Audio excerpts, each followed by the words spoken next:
wabarakatuh. Waalaikumsalam. Warahmatullahi wabarakatuh. Halo teman-teman semuanya, selamat pagi. Pagi Bu. Wah, kurang semangat nih, masih pagi loh. Ulang ya. Halo teman-teman semuanya, selamat pagi. Pagi, Bu. Pagi udah semangat. Baik, di sini Bu mengumpulkan teman-teman. Ini kita akan melakukan pembimbingan kelompok ya. Ada tahu nggak tujuan kalian di sini apa? Nah, baik. Sebelumnya kita berdoa dulu ya. Semoga lancar. Ada yang ingin memimpin doa?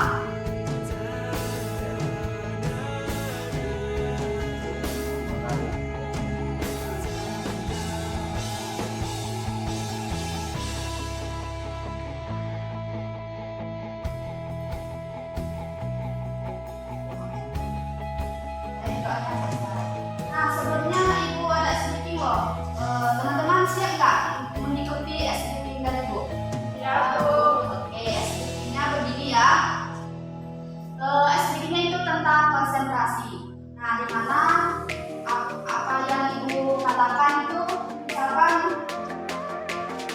selamat pagi teman-teman dengan bukan satu kali bukan. Nanti Kak, boleh dicoba? Selamat pagi. Selamat pagi. Selamat pagi. Oke, udah ya. Yang kedua itu selamat siang. Nah, kalau selamat siang itu ada dua tulisan. Jadi coba. Oh, semangat dong. Nah, selamat siang. Selamat siang. Selamat pagi. Selamat siang. Oke, lanjut untuk yang bukan ketiga itu tinggal tentukan ya. Itu untuk sore. Kalau untuk sore itu kan ada tiga tentukan. Boleh dicoba nggak? Boleh. Semangat ya. Oke. Selamat pagi. Selamat siang. Selamat sore. Oke, udah tahu kan? Nah, itu cepat ya. Selamat sore. Selamat siang. Selamat pagi. Sore. Siang. Oke. Oke, kita sudah melakukan activity. Mungkin teman-teman sudah semangat kan? Oke, nanti kita akan membahas tentang mental disorder. Oke, jadi aku mau menyampaikan dulu tujuan dari mental disorder. Mental disorder itu bisa disebut mental ya. Nah, kesehatan mental itu sama mungkinnya dengan kesehatan mental. Mental yang sehat itu akan membuat pikiran kita lebih positif, sehingga tubuh kita itu bisa berfungsi dengan baik secara emosional, psikologis, dan sosial, dan akan mempengaruhi cara berpikir, merasakan, dan berperilaku ya. Nah, baik. Di sini Ibu mau bertanya nih kepada teman-teman semuanya. Ada nggak yang tahu apa itu mental disorder? Belum. Oke, belum. Baik, kita bahas sama-sama ya. Cut. Nah, di sini kan kita membahas tentang mental disorder. Ibu minta tolong kepada teman-teman untuk membacakan PPT yang sudah Ibu tayangkan. Ada yang ingin membacakan nggak? Oh, kita kan belum berkenalan nih. Mungkin kita belum kenal satu sama lain. Nah, sebelumnya perkenalkan Ibu Seli Oktaviani, bisa dipanggil dengan Ibu Seli. Ibu sebagai konselor atau guru BK di sekolah ini. Nah, aku kan belum kenal sama kalian. Perkenalan dulu ya, boleh nggak? Boleh. Oke, silahkan mulai dari kamu. Nama saya Rudianta dari kelas 11. Baik, lanjut. Perkenalkan, nama saya Yudhya dari kelas 11. Perkenalkan, nama saya Rosi Elvira dari kelas 11. Mungkin sudah kenal nih. Baik, untuk nanti bisa membacakan materi yang pertama, yaitu pengertian mental disorder. Baik, Bu. Mental disorder sendiri punya pengertian adalah bentuk gangguan dan kekacauan fungsi mental kesehatan mental yang terjadi seorang disebabkan oleh kegagalan kejiwaan atau mental terhadap stimuli eksternal dan ketekanan hingga muncul gangguan fungsi dan gangguan struktur pada satu bagian, satu organ atau satu sistem kejiwaan. Nah, oke, jadi pengertian dari mental disorder itu kan mempunyai pengertian bentuk gangguan ataupun kekacauan fungsi mental atau psikomental. Nah, di sini ada penampilan dari mental disorder bisa berupa gejala-gejalanya, yaitu yang pertama banyak konflik batin atau rasa tersobek-sobek oleh pikiran-pikiran dan emosi-emosi yang antagonistis bertentangan, hilangnya harga diri dan kepercayaan diri. Yang kedua itu ada komunikasi sosial terputus dan adanya disorientasi sosial. Nah, jadi timbulnya kemudian delusi-delusi atau ekspresi kepercayaan yang dimunculkan ke dalam kehidupan nyata. Baik, di sini Ibu mau bertanya nih kepada teman-teman, ada siapa yang tahu tentang gejala mental disorder? Ada yang tahu nggak? Oke, kita bahas ya. Oke, lanjut untuk Nak Nur bisa membacakan untuk apa sih gejala mental disorder tersebut? Ini ada gejala-gejala mental disorder. Pertama itu merasa sedih dan kehilangan harapan. Kedua, munculnya niat-niat mengakhiri hidup. Yang ketiga, tidak bisa mengendalikan diri. Yang keempat, sering mengalami ketakutan tanpa alasan. Yang kelima itu perubahan pola makan ekstrim. Oke, lanjut. Jalannya mood swing. Yang selanjutnya itu ada penyalahgunaan narkoba dan minuman beralkohol. Selanjutnya perubahan perilaku yang ekstrim. Misalnya suasana konsentrasi saya tanpa melakukan aktivitas sosial. Oke, jadi gejala dari mental disorder itu terdapat 10 gejala. Yang pertama itu ada merasa sedih, tak punya harapan. Yang kedua, muncul niat mengakhiri hidup. Yang ketiga, tidak bisa mengendalikan diri. Yang keempat, sering mengalami kekuatan tanpa alasan yang telah disampaikan oleh Nak Nur ya. Nah, teman-teman tahu nggak apa sih penyebab dari mental disorder? Ada yang tahu nggak? Oke, kita bahas ya. Oke, selanjutnya untuk Nak Rosi bisa dibacakan untuk apa penyebab dari mental disorder tersebut. Baik. 3. Baik, lanjut untuk penyebab dari mental disorder. Oke, untuk Nak Rosi bisa dibacakan apa itu penyebab dari mental disorder. Penyebab mental disorder. Mental disorder atau gangguan jiwa dapat disebabkan oleh banyak hal, yaitu sebagai berikut. Yang pertama, peristiwa yang sangat menentukan. Orang hidup pasti mengalami berbagai macam pengalaman dan peristiwa yang beberapa di antaranya dapat membuat orang sangat khawatir dan tertekan. Hampir semua orang akan belajar bagaimana cara menghadapi berbagai pengalaman itu dan melanjutkan hidup. Yang kedua, latar belakang keluarga yang sulit. Orang yang mengalami masa kecil yang tidak berbahagia karena kekerasan atau penelantaran secara emosional lebih rentan menderita gangguan jiwa seperti depresi dan kecemasan saat ia dewasa. 3. Penyakit otak.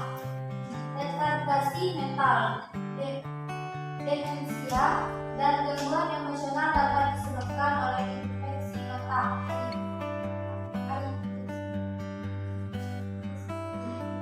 cedera kepala, epilepsi, dan stroke. Belum ada patologi otak yang berhasil dikenali pada kasus gangguan jiwa. Yang keempat, hereditas dan genetik. Ini merupakan faktor yang penting pada gangguan jiwa berat. Tapi jika salah satu orang tua mengalami gangguan jiwa, resiko anaknya akan mengalami gangguan jiwa sangat kecil. 5. Gangguan medis atau genetik. Penyakit seperti gagal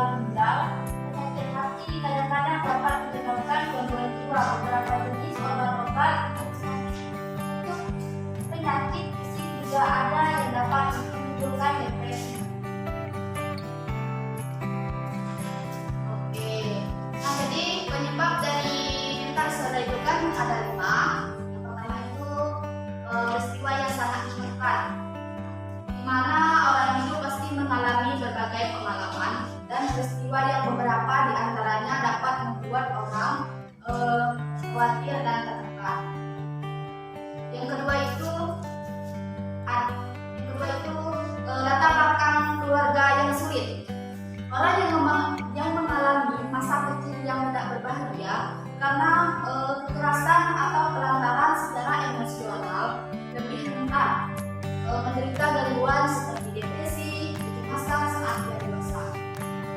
Oke, yang ketiga itu ada penyakit atas, di mana retardasi mental, demensia, dan gangguan emosional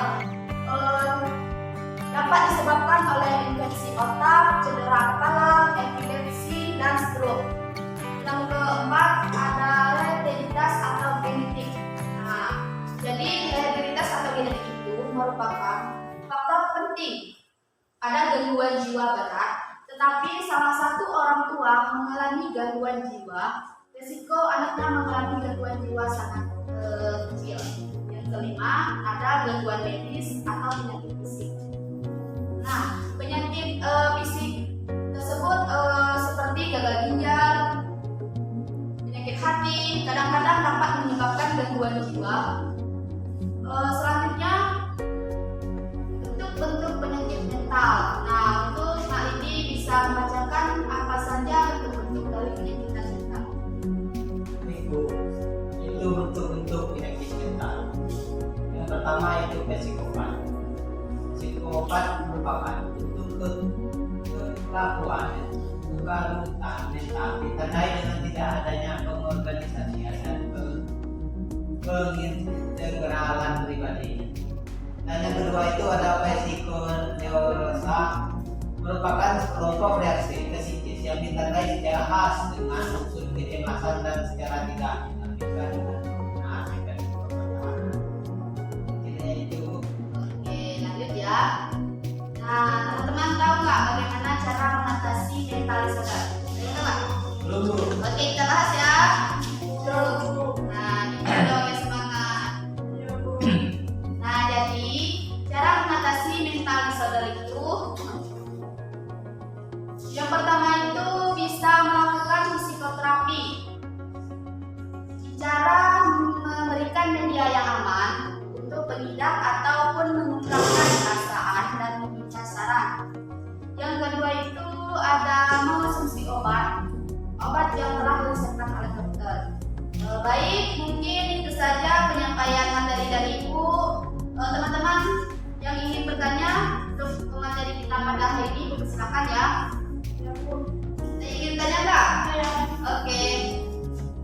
Pertanyaan, apakah mental bisa dapat disembuhkan? Oke, baik, jawab ya. Jadi, gangguan mental atau kesehatan mental itu tidak bisa disembuhkan dengan sendirinya. Sehingga kita itu tetap perlu untuk mendatangi dokter kesehatan atau dokter spesialis lah untuk melakukan pemeriksaan itu. Itu ya, Nak Nur. Ada lagi yang ingin bertanya? Bu, ada? Oke, silakan. Apa sih dampak dari gangguan mental disorder? Dampaknya ya, misalnya itu dampaknya mulai kita ini merasa nggak berharga, nggak berguna, nggak dicintai ataupun disayangi, masih banyak lagi ya yang lain.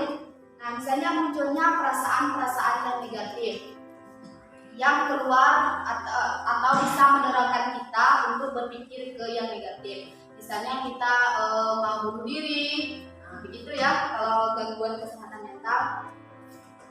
Baik, ada lagi yang ingin bertanya? Ya, Bu. Oke, mungkin tidak ada lagi. Nah, di sini Ibu mau meminta teman-teman untuk menyimpulkan materi apa yang telah Ibu sampaikan kepada teman-teman ya. Oke.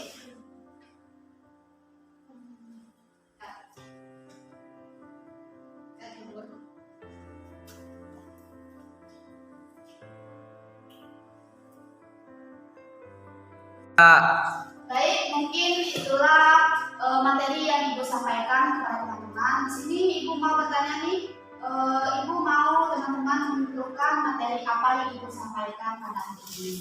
Baik, untuk Kak Nur bisa menyimpulkan materinya apa yang disampaikan? Menurut saya sih mental disorder itu bentuk gangguan atau kekacauan fungsi mental atau kesehatan mental yang berbeda dengan Ada lagi yang lain?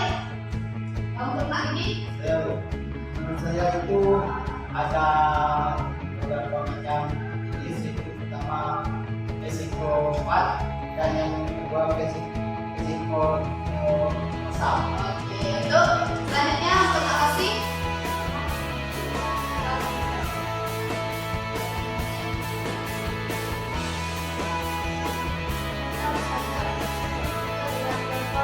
atau jiwa,